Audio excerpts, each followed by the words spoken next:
Salut tout le monde, aujourd'hui nouvelle vidéo et on va parler d'un genre un petit peu particulier qui commence à fleurir dans les librairies. Il s'agit du cozy crime.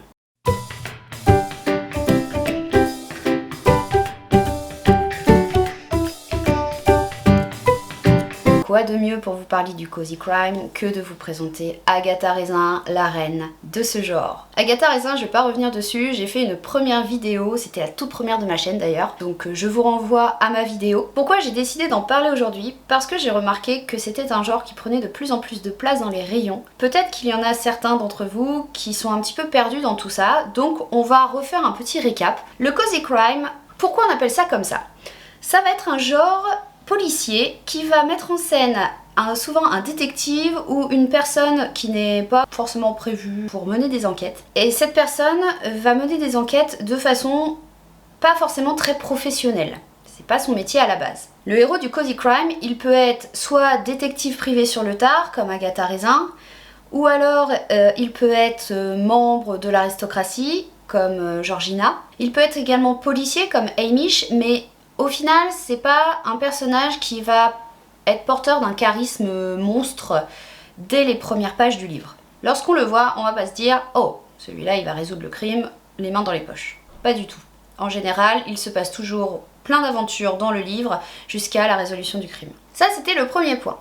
Le deuxième point, au niveau du crime, le crime est rarement sanguinaire. Il y a des morts, mais ces morts-là sont très édulcorées. Contrairement à un thriller où les crimes prennent une très grande part dans l'écriture, dans les pages. Ici, le crime va être assez mis de côté, rapidement, pour se concentrer surtout sur l'enquête. On ne va pas avoir de détails gore, on ne va pas avoir de scènes de crime très élaborées. Le personnage principal découvre le meurtre et après s'enchaîne l'enquête. On ne va pas vraiment se poser sur tous les aspects médico-légaux, la disposition du corps, etc.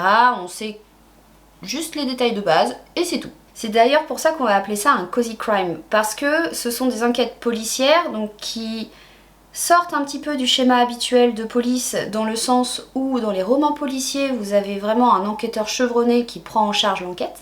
Ici, pas forcément, et même très rarement. On ne s'arrête pas du tout sur l'aspect du crime, sur l'aspect sanguinaire du crime, comme dans un thriller. Donc les personnes qui ne sont pas du tout adeptes de ces deux genres-là vont en fait trouver leur compte dans cette espèce de compromis. On dit aussi que c'est un cozy crime parce que l'ambiance est très posée, assez feutrée, presque familiale, dans le sens où ça se déroule toujours dans des endroits un peu en huis clos, que ce soit dans une maison ou même dans un village. On ne va pas avoir de gros moyens de déployer, c'est souvent une personne, voire deux, qui mène l'enquête. On est très loin des grosses équipes de profilers du FBI. Le rythme n'est pas non plus hyper haletant, avec des moments vraiment d'action qui s'enchaînent, ça va être vraiment posé. Si j'ai décidé aussi de vous parler du cozy crime, c'est parce que je me souviens très bien du moment où c'est arrivé en France. Il faut savoir que Agatha Raisin est arrivée en 2016 sur les étals des librairies. Et je me souviens personnellement d'être allée à la librairie et d'avoir vu donc cette couverture très attractive, au ton un peu pastel, au résumé assez accrocheur. J'ai vraiment eu l'impression que la maison d'édition lançait un peu une bouteille à la mer en disant est-ce que ça va prendre? Est-ce que le public va suivre ou pas? Je pense que l'engouement a été très vite là parce que les tomes se sont enchaînés à une vitesse de parution assez rapide et très rapidement on a vu d'autres séries arriver. Alors quelles étaient ces séries qui forment un peu la base du cozy crime en France? Agatha Raisin, comme j'en ai parlé. On a également eu une autre série qui est arrivée. C'est la série de Julia Chapman, Les détectives du Yorkshire. Ici, c'est le dernier tome sorti, l'autre, tous les autres sont dans ma bibliothèque, mais j'avais celui-là sous la main, donc je vous montre. On ressent l'ambiance rien qu'en regardant la couverture du livre. Les détectives du Yorkshire vont mettre en scène deux personnages, Delilah et Samson. Samson est un peu le ténébreux de service qui revient dans son village natal après quelques années passées dans la police. On sait pas trop ce qui s'est passé au début, on soupçonne des histoires de gangs, des histoires de prison, une infiltration, bref. Son passé est assez trouble et il va s'installer dans son village natal. Il n'est pas très bien accueilli par les habitants. Et il va revoir Delilah. Delilah, c'est la native du village, la jeune fille classique qui n'a jamais quitté son village, qui est très attachée à ses racines, qui fait partie d'une grande famille respectée dans la région, qui a son fort caractère, et forcément ces deux-là vont faire des étincelles. Le début de l'histoire est assez comique, ils vont fonder chacun leur agence. Delilah va fonder une agence de rencontres et Samson va fonder une agence de détectives, et ils vont se rendre compte qu'ils ont les mêmes sigles sans se concerter et sans même s'être rencontrés avant, et c'est de là que tout va partir. Il faut savoir qu'il y a une intrigue sous-jacente à tous ces tomes-là, dont on attend le dénouement avec impatience, mais au-delà de ça, il y a toujours une enquête spécifique à chaque tome. Ces enquêtes vont toujours concerner l'univers du Yorkshire, de la campagne anglaise. Ça va toujours être ça en décor. Et ça va concerner plusieurs personnages du village qu'on apprend à découvrir au fur et à mesure. Je trouve personnellement que cette deuxième série que j'ai découverte, elle est très intéressante parce qu'elle met en scène des personnages qui ont un passif et qui ont une histoire. On n'a pas la sensation d'avoir un personnage de papier devant soi, on a l'impression vraiment qu'on nous raconte l'histoire de quelqu'un qui a existé. Il y a énormément de détails sur leur vie, ça donne une profondeur aux personnages qui n'est pas forcément tangible dans d'autres livres ou dans d'autres enquêtes où on va se concentrer vraiment sur la résolution du crime purement et simplement. Ici, chaque personnage a quand même une présence et on les retrouve à chaque fois avec beaucoup de plaisir. Je pense sincèrement que lorsque les maisons d'édition ont vu que le cozy crime commençait à prendre son essor en France, elles se sont dit « allons-y ». Donc on a vu d'autres séries apparaître. On a vu notamment la série Son espionne royale apparaître sur les étals. Alors ici c'est pareil, c'est l'avant-dernier tome qui est sorti. Je trouvais les couvertures très belles et pour qui pourquoi, la maison d'édition a décidé de changer totalement. Mais bon, ça c'est un détail, on va se concentrer d'abord sur le livre en lui-même. Son espionne royale, c'est une série de plusieurs tomes qui met en scène Georgina, qui fait partie de la ligne de succession au trône d'Angleterre, mais elle est 34e, elle est très très loin. Cette jeune fille de 21 ans, il s'avère qu'elle est totalement fauchée. Son frère est le duc actuel, donc détenteur du titre, mais c'est une famille qui n'a pas d'argent, qui n'a pas de revenus. Ils ont un château en Écosse qu'ils ont beaucoup de mal à entretenir. Ils ont une maison à Londres, pareil, qu'ils ont beaucoup de mal à entretenir. Et au final, Lady Georgina, elle se retrouve dos au mur en se disant « mais qu'est-ce qui va se passer? Je vais être obligée de me marier à un aristocrate fortuné, mais que je n'aime pas du tout. » Il s'avère que Sa Majesté la Reine commence à lui donner quelques missions. Au départ, c'est pas du tout des enquêtes policières, c'est juste voilà, quelques missions d'accompagnement de personnes de la famille pour paraître dans des réception. Mais une chose en entraînant une autre, Georgina se retrouve mêlée à des mystères entourant donc certains personnages, des enquêtes qu'elle va devoir mener parce qu'il y a eu un vol, parce qu'il y a eu des tentatives de meurtre par exemple. Il faut savoir que ça se déroule dans les années 1930 et c'est une époque qui est extrêmement riche et très bien rendue par l'auteur. Dans cette série de livres, on a vraiment toute une dualité qui est mise en place. D'un côté, Georgina est censée être aristocrate, elle est censée dans l'esprit collectif avoir un palais, des serviteurs, elle fait partie de la famille royale britannique. Et de l'autre, on a la réalité, c'est-à-dire que Georgina, eh bien, elle n'a pas un sou. Elle est obligée d'être dans sa villa de Londres seule, sans domestique. Elle se nourrit de toast, de lait. Donc elle n'a pas du tout le profil d'une enquêtrice, comme on pourrait l'imaginer. Mais elle est dotée d'un sacré caractère, et aussi d'une âme un petit peu romantique lorsqu'elle croise le chemin d'un certain monsieur Darcy. Une autre composante aussi des cozy crime, en général ce sont souvent des héroïnes, donc des femmes qui vont mener les enquêtes, et qui ont un caractère très bien trempé. Georgina n'échappe pas à cette règle.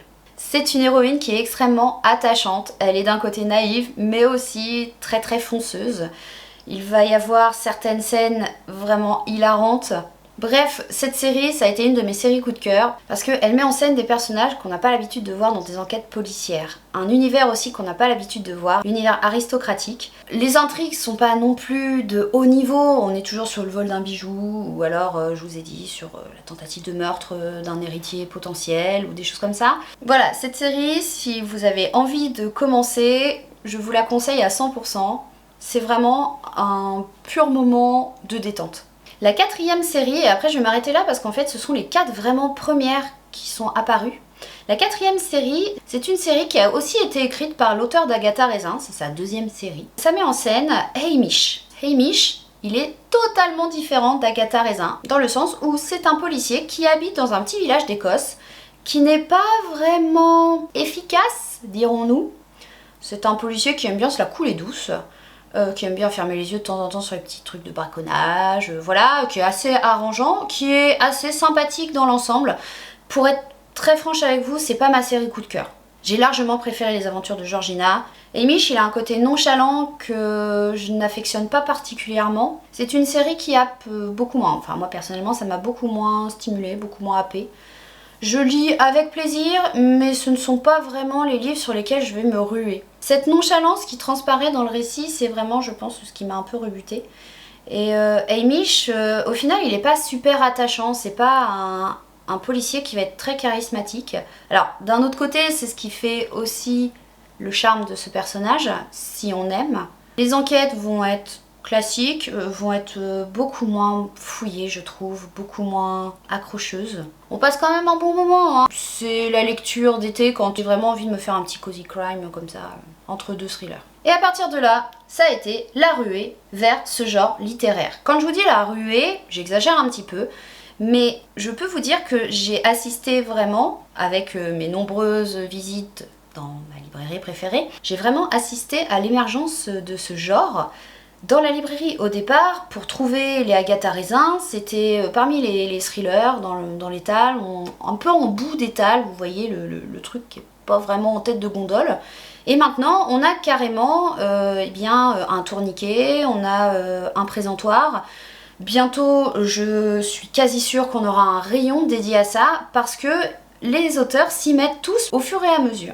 Maintenant, quand vous arrivez dans le rayon du cozy crime, vous avez tout un tas de livres qui apparaissent. Personnellement, moi quand j'arrive dans ce rayon-là, lorsque je vois tous ces titres, bah, je suis rapidement perdue. Et maintenant, je ne sais plus quoi acheter. Avant, c'était très simple, il y avait 3-4 séries maximum. Maintenant, vous en avez une palanquée. Et ça met en scène tout ce que vous voulez. La reine d'Angleterre, Magritte, je pense qu'à un moment donné, tous les personnages vont y passer, qu'ils soient historiques ou non. Voilà, c'est la mode du moment, l'émergence d'un genre qui n'est pas prêt de s'arrêter parce que ça fait beaucoup d'adeptes, j'en fais partie aussi. Je vous mets donc ici quelques couvertures de livres glanés à droite à gauche, je ne les ai pas lus, ils ne sont pas encore dans ma palle. Je pense que je serai amenée à les lire quand j'aurai besoin d'un peu de lecture détente, loin de mes thrillers sanguinolents ou loin de mes lectures pour le travail. Si vous êtes adepte de ce genre, si vous avez déjà lu beaucoup de livres, ou peu, si jamais vous souhaitez voilà, donner votre avis, n'hésitez pas, l'espace commentaire il est là pour vous. Si vous avez envie d'attaquer mais vous ne savez pas trop par où commencer, eh bien au moins cette vidéo vous aura peut-être permis d'avoir quelques idées de titres, quelques idées de séries à suivre. Pour ma part, je retourne à mes lectures. Je vous souhaite une bonne journée, une bonne soirée. Je ne sais pas quand est-ce que vous allez voir cette vidéo. Mais bonne lecture à vous aussi et je vous dis à très vite pour une nouvelle vidéo. Salut!